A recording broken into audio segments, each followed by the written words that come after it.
What's going on, guys? My name is Kengashi, and today we're going to be talking about the NBA playoffs. Now, it's been a little bit since I've uploaded, but I've been just consumed with basketball, and pretty much I'm just waiting until the NBA 2K21 comes out because kind of stalling right now with the rebuilds because I want to hit the ground running with all the new simulations and all the realistic rebuilds in the next game. But anyway, let's jump into the NBA playoffs and all of the first round matchups. And today we are on a new camera. We've been using a webcam before, and we're probably going to go back and forth between the webcam and my new camera. It's a Canon camera, so we're trying it out for the first time on a video. But anyway, let's hop into we'll do East first. So Milwaukee versus Orlando. Now, Orlando has a game now. They won the first game. I think they caught Milwaukee sleeping. I don't think they'll happen again. Orlando plays really hard. They don't have a lot of offense. They play as well as they can. They play good team defense, but they don't have great individual defenders. So it's a little weird how they play, but Steve Clifford does a really good job with them, and I'm always rooting for Markelle Fultz, as I think everybody is. And the one takeaway from Milwaukee is I've watched more games in the past few weeks of Milwaukee than I have the whole year. And the big takeaway, first, Giannis is great. He is great. Middleton, he goes up and down, but you can see that with the stats. But the biggest thing, I think, Brook Lopez is a significant part of that team. But some of the other guys, like, I think the way they play defense, they funnel everything to the paint, and they have the Lopez brothers and Giannis to protect the paint. But on the perimeter, they're not great. So pretty much everyone besides Bledsoe is pretty dynamic, but like Matthews, Middleton, they're just not very dynamic playmakers. Bledsoe can be spotty sometimes. So I don't really trust them. I trust them to get past this first round matchup, of course, but beyond that, I think they're gonna have some trouble because we're gonna go into the next one right now, which is Miami versus Indiana. And as I'm recording this video, it's like 3 minutes left, and they're neck and neck. I watched like the first half and I practically fell asleep because I thought Miami was gonna run away with it because they were hitting all the threes possible. But I just checked the score, and it's evening out, and big reason for that is TJ Warren is scoring like 25 on 50%, Oladipo is shooting well, and Aaron Holiday is like a leading scorer on the team. I don't know if they're going to get that every game, but I know he's a very consistent player as well as great defender. But I do, as many people do, have high hopes for this Miami team because of like Duncan Robinson and Tyler Hero, and they have athletic wings that can defend all the positions, and Bam, who can defend 5 through 1. Like, depending on the matchups, he could defend all 5 positions. And I think their team has enough continuity, but as well as star power, because they have star power with Jimmy and Bam because they have the ability to win their matchups. So I think they can match up really well with Miami, and as they've done in the regular season, I think they have beaten them two out of 3 times against Milwaukee. So I think that series is definitely going 7 because Giannis, I think, Bam is a great matchup for Giannis, but watching Giannis is just something else. Even though his shot is just not there yet, he can just bully anybody. And I think him alone can make up for that lack of dynamic playmakers on Milwaukee. So we'll have to revisit for the second round. But versus Indiana, I think Indiana will get maybe 2 games if TJ Warren can keep this up, but I don't know if he will because this is the first game he's actually looked like bubble TJ Warren because Jimmy Butler's been playing really good defense on him. But if he can keep it up and they win this game today, maybe they can take it to 6, maybe. But the next matchup, Boston versus Philly, it's Boston all the way. Game 3, I watched that whole game. It was really exciting to see that game because I'm really watching Philadelphia now because the whole time I'm thinking, okay, just play your style and you might have a chance against Boston because Boston has better playmakers, they have better shooters, they have, but those are what matters, the wings, the shooting, and being able to space, and then having a great point guard like Kemba, and for Philly losing a great point guard like Ben Simmons. So the only way they can win is playing great team defense and playing slow, always getting good shots, because they're not going to make all their threes because they're not a great shooting team, but they need to prioritize getting good shots. And Joel needs to just dominate down low and force double teams. And in the first half of all the games, he's been doing great at that. He's been just bullying Daniel Tyson, getting him in foul trouble. But in the second half, he just runs out of energy. And I think that's what it comes down to. He just gets tired. And that's how they lose these games. Like game 3, it was coming down to the wire because the whole game they were playing great defense. They were fighting for all the loose balls, and they were shooting a little better than they have been, because I think they were just trying to hunt for better shots. They weren't taking weird shots. Like, I'm still frustrated with Josh Richardson because I think he does weird stuff. I think sometimes he thinks Ben's out, so it's on me to be the perimeter player, and I think he's just taking up a little too much of that. But also, it's also on Joel for saying, "Oh no, I'm totally want the 1A, so give me the ball and I'll find you open shots." But he kind of fizzles out in the second half. Anyway, though, Boston's a great team. They play great defense. They have a great 3 stars. I think Jaylen Brown is amazing watching him. I think at times he's been the best player on the floor with that team. And Kemba's great. Tatum's an emerging superstar. And it's going to go 4. What are you going to expect? If they had Ben, I think it would be a different story, because I think Ben would allow them to play slower, and he will dictate the pace to where, okay, I'm going to make sure we play slower, except when we're in fast break, where Ben would obviously just take it to the hole like Giannis does. And next matchup, Toronto versus Nets. Toronto is a great team. They've been looking like the best team in the first round so far, and there's overmatched for the Nets, who's a young team who just doesn't have a lot going for them besides playing hard. But Toronto plays really hard too, and they're older and more experienced. Obviously, they just won a championship. So I think Toronto is a team to look out for later, because I think they have a really good chance of making the finals. Now, on to the Western Conference. Lakers versus Trailblazers. I was thinking maybe Portland can give Lakers a run, but the more I kept thinking about it, the more I'm like, what am I saying? LeBron and Anthony Davis are miles ahead of Lillard. I know Lillard has been playing like a superstar this year, like a top almost 5 player this year, but he can't hang with LeBron and Davis. The only way he can hang with them if they have off nights, which they did in Game 1. They had off nights. LeBron's filled up the stat sheet, but he didn't play great, and Anthony Davis got 29 points, but he took 24 shots. He didn't play great at all. And CJ, I've been really liking watching CJ, especially with his injury. He's been playing amazing. But that team just lacks defense in certain spots, and Hassan Whiteside gives you great effort one night, and not that the effort comes and goes. He kind of just makes mental mistakes, and Nurkic, I think, has been playing well. He's been trying to get out to the three-point line. And when he makes it, it gives the team a whole new dynamic, but he's not there yet. Not even close. And Zach Collins is out. I don't know how much he would have helped this series. He hasn't looked great from what I've seen before he got injured, but he was also coming back from injury, so I don't know if you were gonna expect much. In total, the Lakers, I thought were gonna win the series anyway. I mean, I think the Lakers played bad Game 1 and they barely lost. They played up to their standards and they blew out the Blazers in Game 2. And now it all comes down to Game 3. If they come out and blow them out, then I think this series is done in 5. But if they don't, you never know. It could go 6, maybe even 7. Now, with the OKC and Rockets series, they just started the game. Oh, I still don't know who won the Pacers Heat.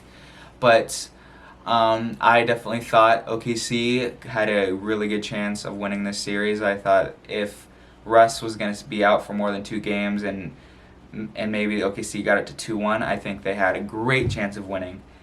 But no, they're down 0-2, and I think it might be a sweep or a gentleman's sweep, because I think Harden's just been looking too great, and their defense has been looking really good, and everyone's been hitting shots. And the biggest thing is their defense. They're able to play great defense like they are designed to, with Covington playing bigger than his height, PJ Tucker playing bigger than his height, and spacing everyone on offense. that's the plan. It's just hard to execute because you're not getting any easy points besides Harden layups and everything else threes. But they're executing, and theoretically it should work, and in real life it's working. So I don't think they have a chance. I actually do think this is a sweep, and it hurts because I thought OKC could do well, and I thought Chris Paul could really dictate the pace, and him and Shea together could dictate the pace of the game and allow him to play slow with Adams and Gallinari down low. But that's all right. Harden and Westbrook. When Westbrook gets out, gets back, they probably are not even gonna bring him out until they play the Lakers next round. But Harden is just too much for that defense, I think. And Denver versus Utah, in the seeding games, I watched Utah and they looked actually like surprisingly good. And I think Mike Conley was there a little bit. I watched some with Mike Conley, some without Mike Conley, and they looked really good. I just thought they move the ball well. They play good defense. Obviously, they do play good defense, and they are the best 3-point shooting team. It doesn't seem like they are, but they are.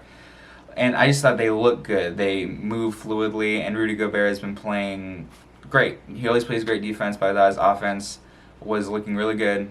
And his screening is the best part of his offensive game, and it's top in the league, as it always is. But it kind of goes under the radar because am I going to credit someone for giving good screens? But if it's working like this, I guess I will.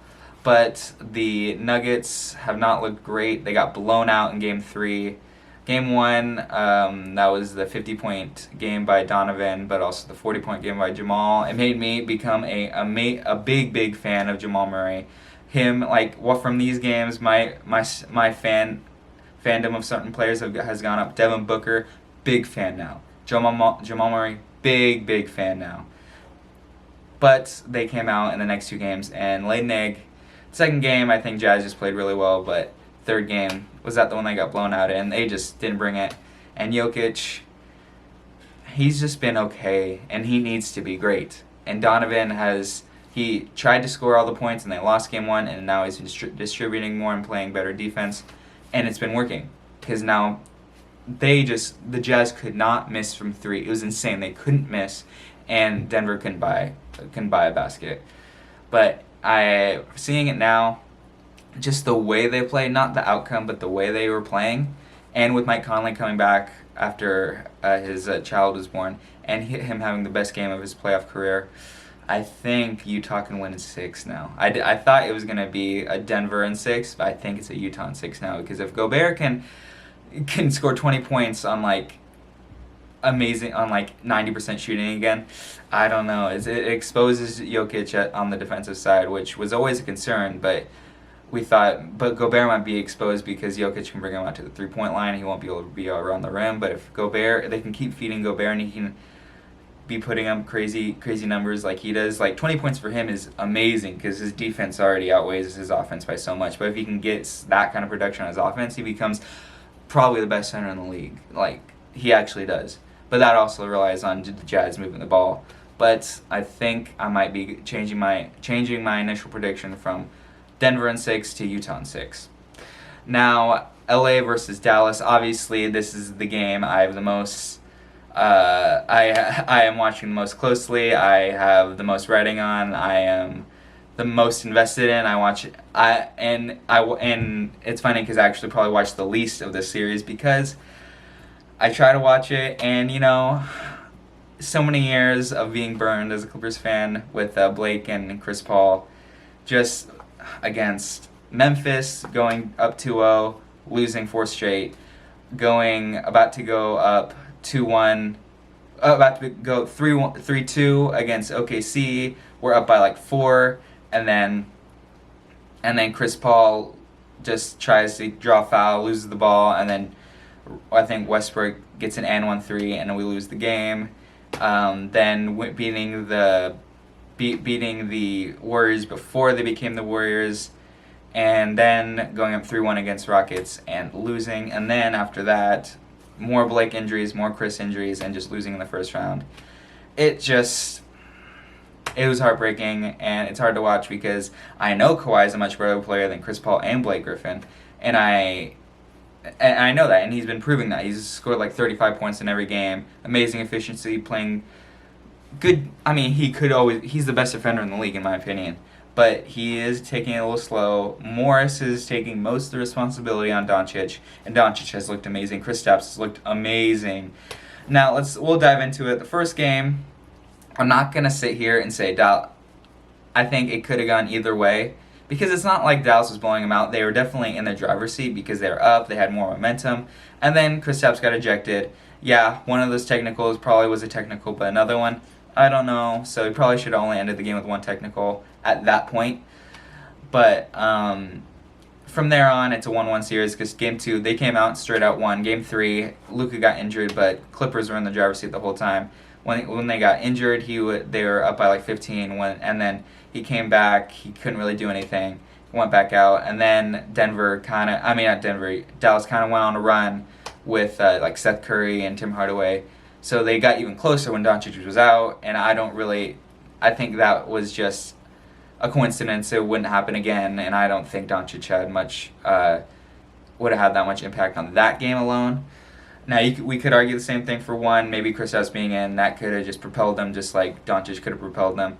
But regardless, Clippers up 2-1, and Kawhi's been playing like the best player in the world, which I think he is.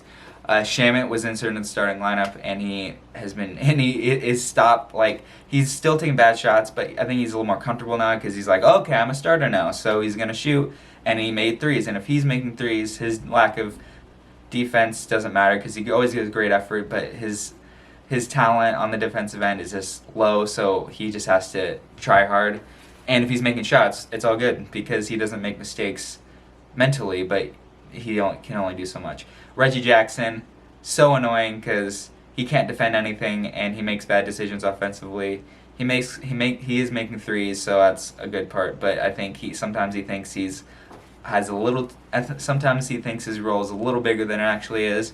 Now the biggest question in this series is, not even this series, for the whole playoff run, because I think with Doncic being injured, which is unfortunate, I think the Clippers probably going to lose one more game, and then they'll win out because I think Kawhi is going to consistently put up 35 points at least. But the biggest question is Paul George because he came out game 1, looked good. He looked good. Like, he didn't look spectacular like how Kawhi's been looking, but he looked exactly what we thought what Paul George would look like. Like, look at how he looks in the regular season. Game 2 and 3, he's looked terrible.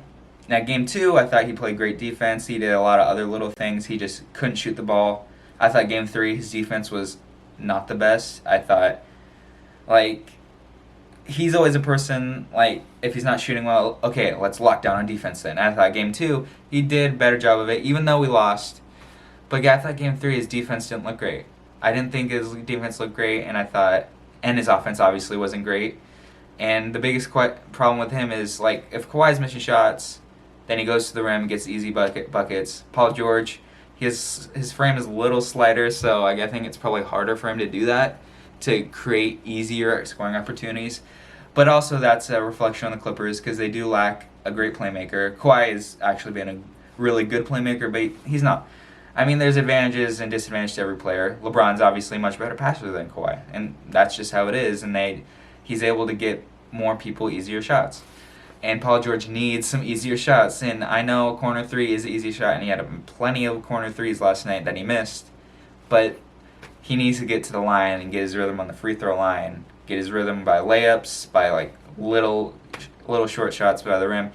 And Paul is not working in the offense. He should just be trying to defend and run the floor, even though that's what role players do. But if you're not shooting well, you need to act like a role player for until you get your rhythm back. But he just kept trying to ISO and take tough shots, and they weren't making it.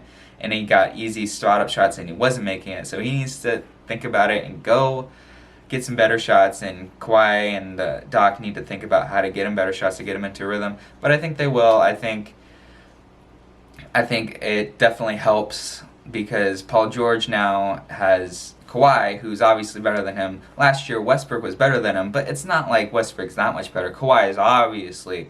He's a top 2 player in the league, top 3 at worst, and Russ was like on the same level last year. I mean, last year, Paul George was a top 3 MVP candidate. So pretty much he was pretty much better, even though I think I saw a stat that one playoff game, I think this was not last year but the year before, Russ had like 45 points and then Paul George had 7 and Carmelo had 6.